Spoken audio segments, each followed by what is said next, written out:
एक हरा भरा जंगल था। इस जंगल में सभी जानवर बहुत प्यार से रहते थे। जंगल की शान गजराज नाम का एक विशाल और दयालु हाथी था। गजराज अपनी सूंड से ऊंचे पेड़ों से फल तोड़कर छोटे जानवरों को खिलाता और उनके साथ मजे से खेलता।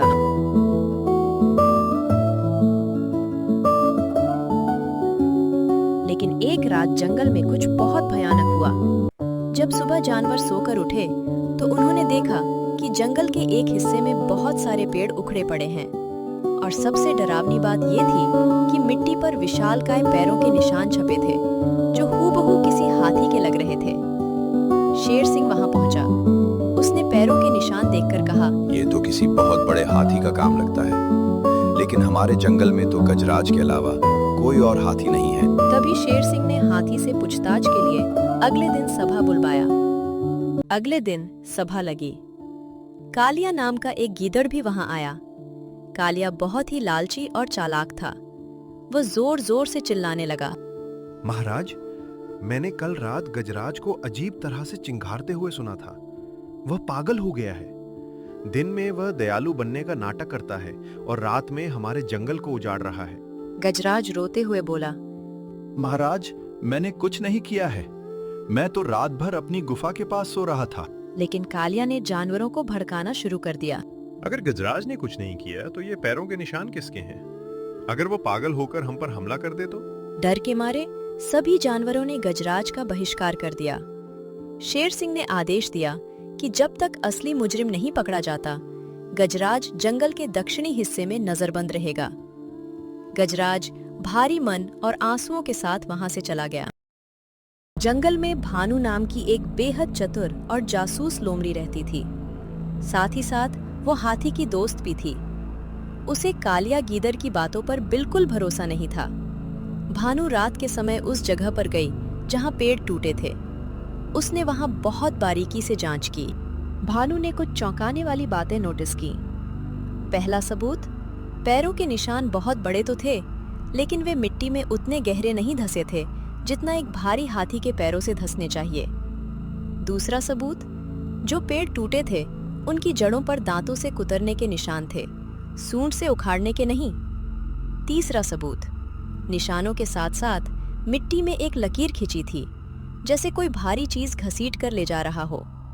भानु समझ गई कि गजराज को फंसाने के लिए ये किसी की सोची समझी साजिश है। उसने तय किया कि वो इस अदृश्य दानव का पर्दाफाश करके ही रहेगी। आधी रात का समय, पूरे जंगल में सन्नाटा था। भानु एक बड़ी झाड़ी के पीछे छिपी थी। सामने कालिया गीदड़ और उसका साथी खड़े थे। उनके पास ढेर सारे चुराए हुए रसीले फल और कटहल रखे थे।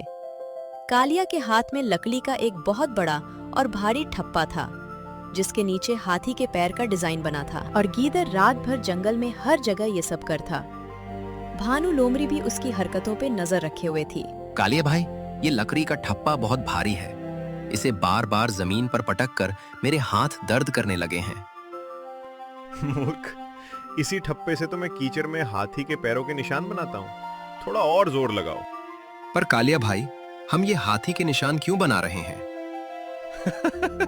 ताकि सबको लगे कि ये काम पागल गजराज का है। गजराज जंगल से निकाल दिया जाएगा और फिर हम रोज रात को आराम से जंगल के सारे फल चुरा कर खाएंगे। सारा इल्जाम गजराज पर आएगा। ओह, तो ये है कालिया की चाल। ये दूर खड़े होकर इस ठप्पे से नकली निशान बना रहा है। मुझे तुरंत महाराज को लाना होगा।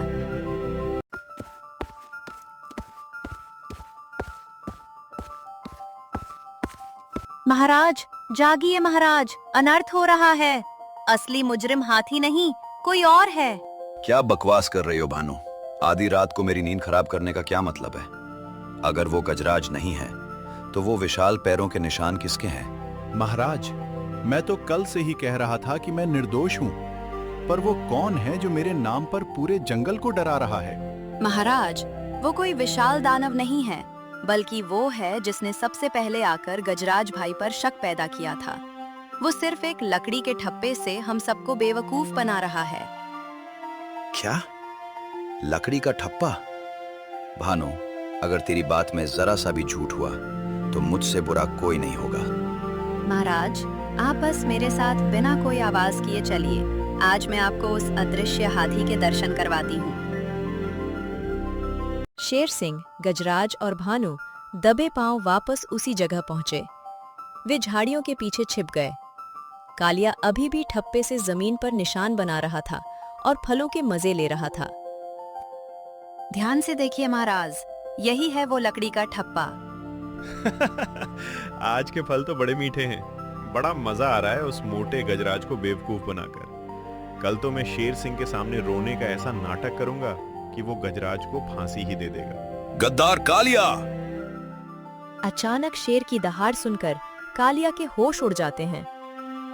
महाराज, आप यहाँ इतनी रात को?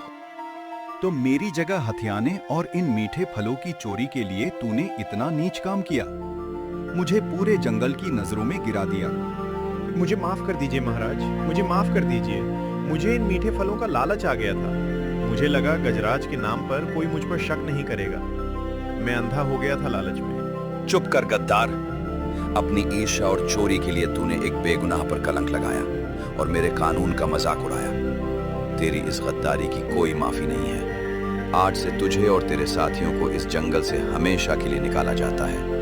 अगर सुबह की किरण फूटने के बाद तू इस जंगल में दिखा तो मेरा शिकार बनेगा। निकल जा यहां से।